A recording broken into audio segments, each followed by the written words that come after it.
Hey everyone, we have now gotten through the preludes. Now we are in Fatal Attractions Part 1. This is X Factor 92. And I gotta say, I'm glad that this collected trade did the wraparound cover. I do wish that they would have left the hologram cards in here, but you can see that this one was Havoc. It says, "Out of the light and into thy father's shadow." This book is super heavy. I remember reading Fatal Attractions when I was a kid. My parents had bought me the collected trade, and I read it several times. But I was just a kid, and I didn't quite understand the heaviness of this issue. And it is absolutely fantastic. I mean, look at the artwork right here. So much going on, but yet you're not lost. You see X Factor fighting the acolytes, and then you're wondering, why is Pietro over here? Thickens. So back in, what was it, Uncanny X-Men 299, the acolytes attacked a school for children with needs, and now we are in, oh boy, I don't even know if I can pronounce this. If I make fun of it, or if I make fun of it, sorry. If I say it wrong, for those of you who live in Virginia, feel free to make fun of me down in the comments. Watana, Virginia. That's the best I have.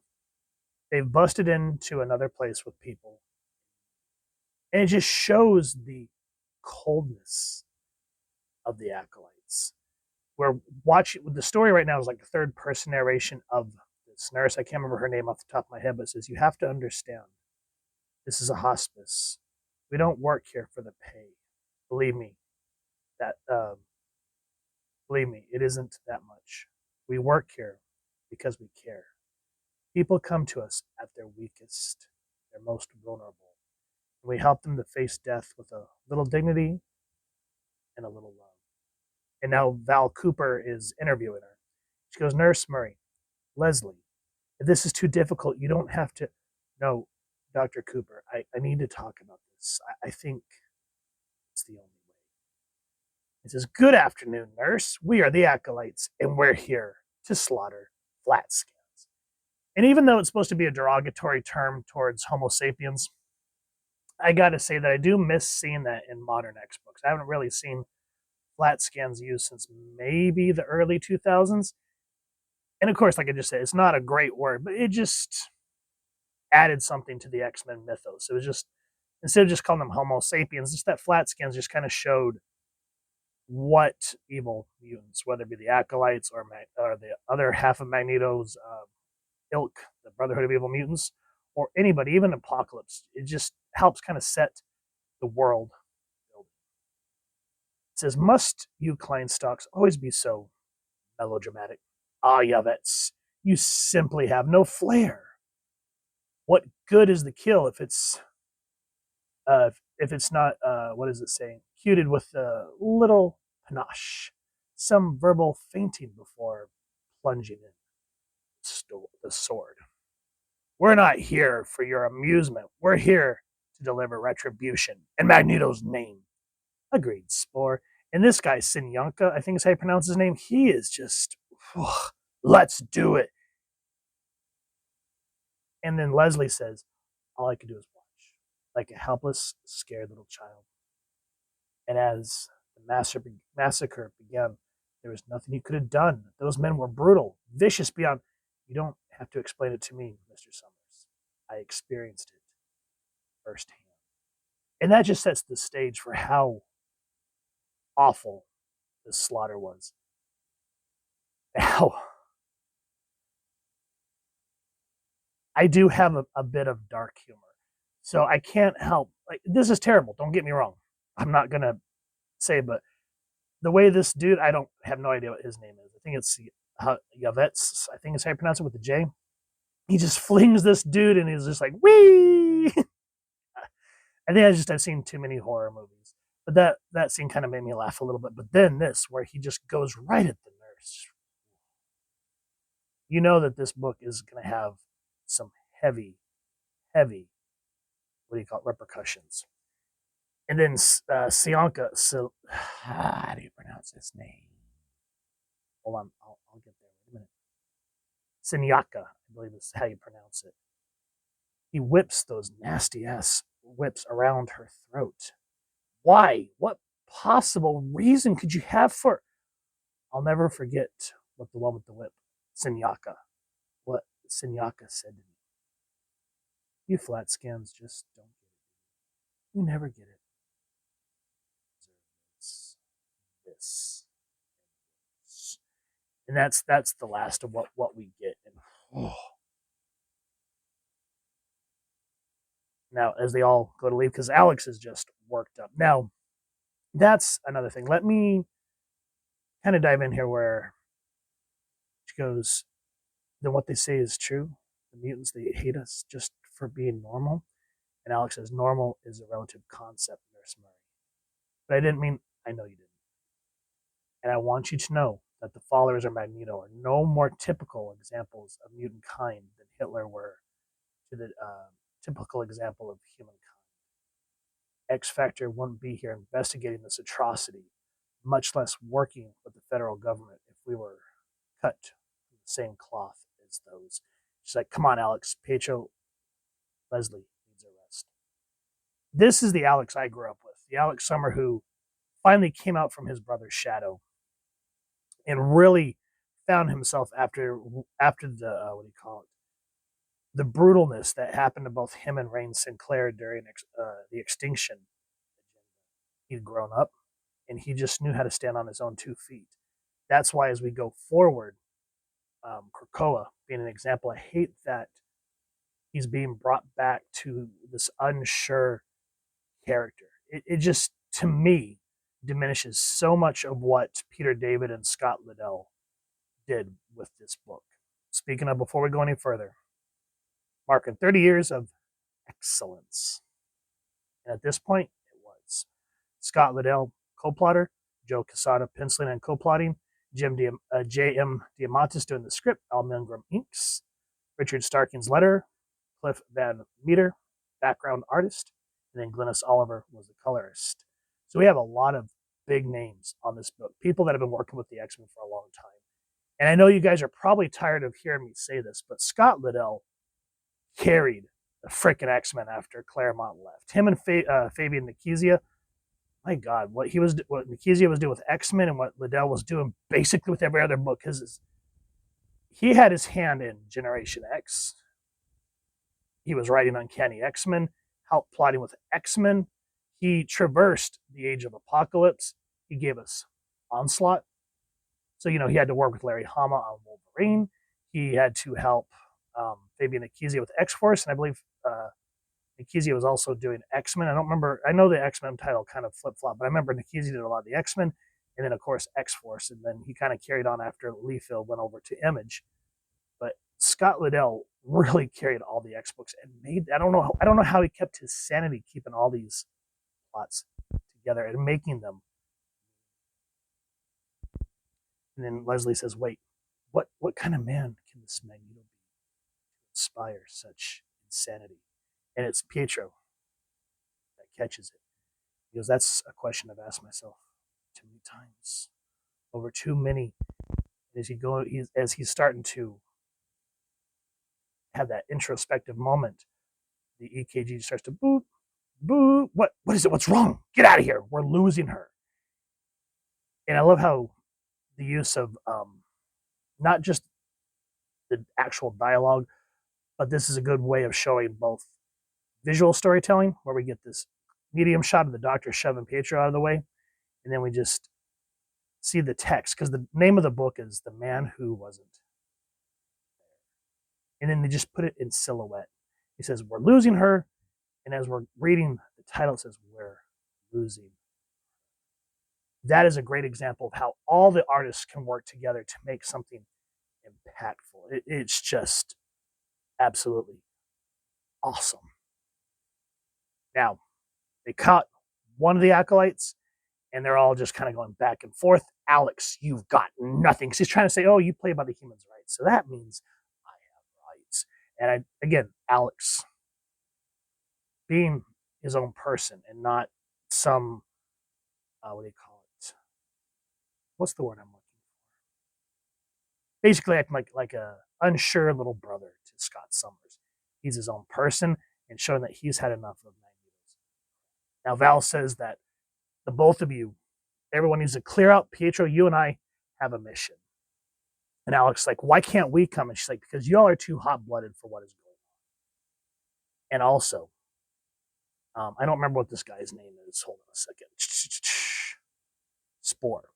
He actually stops and he goes, the sun. Like Silver enters. Why were you wasting time questioning him? This animal should just dig a very deep hole and throw him in. Toss several dirts afterwards. And Val says, the reason that we're bringing Pietro's is because if they react the same way, then maybe we can avoid bloodbath. But Alex, you want him, Lorna? Best I can. Good. Let's get that new transport forge whipped up for us, airborne. There's something out of whack here, and I'm bloody well gonna find out what. And it just shows how the Summers bloodline from Corsair to Cyclops to Havoc, natural born leaders. Now, of course, and then Rachel starts to find her own way, and of course, Cable, Nathan Summers. But then there's sort of the ones that are a little more wild cards because they're sort of, I guess you're not step brothers, but like half blood, like Vulcan and Extreme. Adam Strange, I think is his name. But the main Summers bloodline, you can see how they just has that leadership about them, and they always end up having to make the hard decisions. And right here, for those of you that don't know, X Factor 92. If you have it, good on you. I'm glad that I have mine. I did not want to open it up. That's why I'm using the trade. This is the first appearance of Exodus.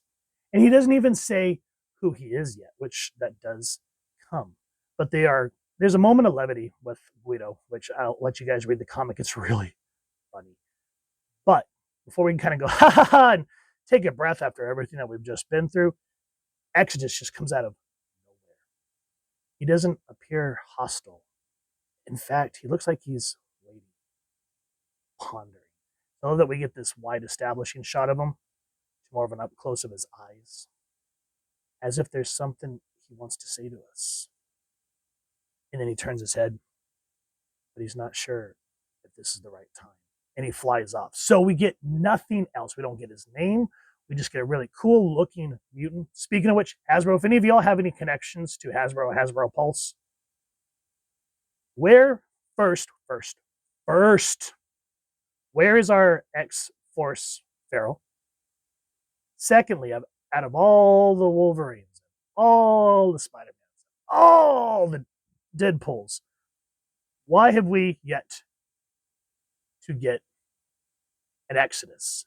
And let me say, it would be freaking badass. I mean, you gave us that delicious Alpha Flight box set. You gave us that really cool Strife box set, and then the Wolverine box set's cool. But would be so awesome if we could get Acolyte box set with Exodus, because we have too many Magnetos. No more Magnetos, please. Unless we get Exodus and Magneto with, I back that, because there's a lot of HasLabs that I'm like, yeah, so expensive. But if they did like a $200 box set with bendy wires, with a bendy wire Magneto and a bendy wire cape Exodus, I'd be down like the clown. So with that said, little anecdote aside, beautiful storytelling. And again, look at how not just the art or Liddell's words or the inking color and blah, blah, blah, blah, blah, blah, but look at how everything works together from the letter to the words. So you get just kind of a more regular red barrier. But as he decides that now is not the time to confront X Factor, he just turns and bells, and it just shows, and just using the paneling shows the emotions of what he is. And it just helps so much to kind of make us identify, or at least feel what Exodus is thinking. Now Val brings Random, which I love Random. I'm so glad we got a figure of him. And Quicksilver. She says that the Acolytes are supposed to be at this facility. And she goes, what I thought the time was right. Valerie, the time is right. What is it the Acolytes want? Several months ago, The Senate held a closed-door meeting of several secret committees concerned with, if you'll excuse the expression, the problem. They authorized the use of, their words, not mine, prudent and necessary force with which to contain mutant aberrations. That's when Project Wide Awake was funded. And I love how before we get this page, so I kind of wish that they would have made this like the way that. Hold on, you guys aren't following me, so let me do it this way. I love it. She says Project Wide Awake. We get a tight shot of Random's glasses, and we just see in the reflection of his lens such a good little addition. Keep out, wide awake. What's it do? Set off a really big alarm clock in Kelly's bedroom whenever another GC hits puberty. And then she turns on the lights to reveal Sentinels. I feel like this would have been more. Don't get me wrong. I love what's going on here, but this would have been great if they would have left this. I don't know if the original comic did this, but it'd be great if they would have done all this, turn the page, and then this be like a 2-page splash page, like a double page splash. You get what I'm saying? I just feel like that would have been more impactful instead of kind of having the reveal right here, because your eyes are going to be drawn to this gorgeous dynamic shot. So I feel like it kind of kills what they're building up here, because you get all this anticipation, like, what's Valerie going for? Why is she acting so smug all of a sudden? And Random's just like, Sentinels! Prototypes, combining the finest features of the classic models with the evolving, far superior. And then, of course, the Acolytes burst in and see another.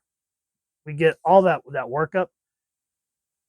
Alex and the rest of X Factor confront Lauren, what's her name? Valerie. And then we get some moments with Pietro talk about how he is the son of Magneto. Because the blood of their savior runs in my veins. He may not have raised me, but make no mistake, I am Magneto's son. And my inheritance has been a grisly one. I know the broken heart that curses Homo sapiens with every angry beat. I know the twisted mind that actually takes pride in being called. See, we see what Pietro is struggling with, and how, ever since the Jack Kirby, Stan Lee days, what he's struggling with and why he worked so hard to get him and Wanda out of the Brotherhood and aligned with the Avengers. But before anything else can go on, the Acolytes break in. Gorgeous splash page just adds to everything. Spare us your posturizing, Havets, and attend to the task at hand. I want this base thrown in absolute chaos, and I want the son of Magnus. You want him, you've got him. Courteous of Sinyaka. And just again, he was such a horrible, horrible character. He's one of those ones that you love to hate. And I can see where, correct me if I'm wrong, but if you go when everyone left for Image, I can't help but see where Jim Lee got the idea for. I cannot remember what Hellspawn's elite guards were, but they were very much akin to the Acolytes, and I could see a lot of inspiration. So just kind of cool that they turn it into something different, but you know what I'm saying. And of course, while this is going on, Senator Kelly is in the wings, kind of telling the government what's going on. So X Factor realizes that if something goes south, they are basically in the shit. And the fight with Random and Sinyanka is freaking awesome. So is with Guido. I don't want to give it away. But what I want to get to is Cortez and Quicksilver. Pathetic, isn't it? Brother against brother. While the humans prepare their weapons of genocide, you could end this. Yes, son of Magnus. Then talk quick. Then talk, but be quick about it. I'm not a very patient man. And now, before we get into all that, one scene that was just uber grisly is this guy. I cannot remember what his name is, but he starts ripping into one of Jamie Madrox's dupes. It only seems fitting. He says, you've been blind to Magneto's truth for so long that it seems only. Stop it. Stop. Dear God, please. It hurts. Stop begging. It's embarrassing. Now be still and face your death with some dignity. And he shoves his hand into this dude's face. I'm sorry, Mellencamp. I truly am. Slam. And he sends a dupe right into the guy and explodes. But you didn't leave me. any choice. easy, easy for you to say. And the guy is just permanently mentally scarred. Ugh, that's what I mean by there's some heaviness going on in this book. Now, Frenzy confronts Senator Kelly, wanting to kill him, but Rain stops her. In case you didn't notice, Senator, I just saved your life. A lot of people would think that a mistake. They'd say you're as bad in your way as Magnus is in his. But I'm still naive enough to believe that even the hardest hearts can be changed by a simple act of kindness. Prove me wrong, Senator. I just might be back to finish what Frenzy started. But I love this character development that they're giving Senator Kelly in Fatal Attractions, because the Uncanny X-Men issue where he had the debate with Professor Xavier, and they ended up realizing that they had more in common than they realized. And Jean was even taken back by it. And so him being confronted by X Factor and Kelly realizing the consequences of what he's doing is just so much to take in this issue. And then Cortez says, this has all been staged for your benefit, you know. Mine? Don't feign surprise, Pietro. I saw you down there, standing apart from the others, observing, pondering. You tower above us all, son of Magnus. To your dull eyes appeared to be standing, Cortez. But in the time it took you to blink, I was across this complex several times, saving the life of the humans you so desperate to destroy. And I love how he catches himself. He almost said flat skins, didn't you? An abhorrent term. Applin. There's a point to this. I advise you make it. Getting. And so he's basically saying that if you join us, we will stop this madness. I choose what I want to do and where I want to go. Go ahead, kill me. It won't change anything. The truth I bring is one you already know. You are Magneto's son, Magneto's heir. And no matter how fast you run, your heritage will overtake you. And now, the acolytes leave. And Guido's like, what's going on here? They're taking off. But why? They didn't take out the Sentinels. They just did some damage to the base. And then Amelia, I believe is her name. Perhaps our aims weren't as obvious as all that happened.